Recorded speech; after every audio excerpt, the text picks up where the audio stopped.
পণ্য পরিবহনের জন্য ভাড়ার কথা বলে জাহাজ বিক্রির অভিযোগ উঠেছে নারায়ণগঞ্জের সোনারগাঁওয়ের এইচবি হারুন অ্যান্ড ব্রাদার্স মেঘনা ডকইয়ার্ডের বিরুদ্ধে।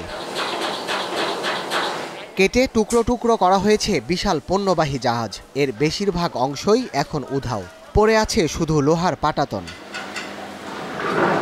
মালেক শাহ কুতুবদিয়া নামের জাহাজটি চট্টগ্রামের কর্ণফুলী থেকে সোনারগাঁওয়ের মেঘনা পর্যন্ত পণ্য পরিবহনে 1 মাসের চুক্তিতে ভাড়া আনা হয়। তবে এ বিষয়ের কিছুই জানেন না ডকইয়ার্ডের কর্মচারীরা। তো অনেকে বডি অনেকে ওঠায়, তা আমরা তো এত কিছু জানি না। বডি ওঠায় আমরা কাজ করে দিই নিরাপত্তা বাহিনী হিসাবে, যাতে চুরিদারি না হয় ওই হিসাবে দেখে রাখতেছে। আমরা যে অর্ডার দিচ্ছি আমরা ওই বাজি করতেছি। 3 দিন আগে এটা তুলিয়ে কাটতেছে, কাটার পরে পুলিশ আসছিল, আসার পরে সাংবাদিক এসে কাজ বন্ধ করে দিছে। শুনছি এটা কাটাকাটি বন্ধ, এতটুকুই। কিসের লেগে বন্ধ তাও জানি না। এ ঘটনায় নারায়ণগঞ্জ জেলা ছাত্রদলের সাবেক সহসভাপতি শাহাদাত সহ 7 জনের বিরুদ্ধে সোনারগাঁও থানায় একটি মামলা হয়েছে। মামলার পর জাহাজ ভাড়া করায় জড়িত নজরুল নামে এক ব্যক্তিকে গ্রেপ্তার করেছে পুলিশ।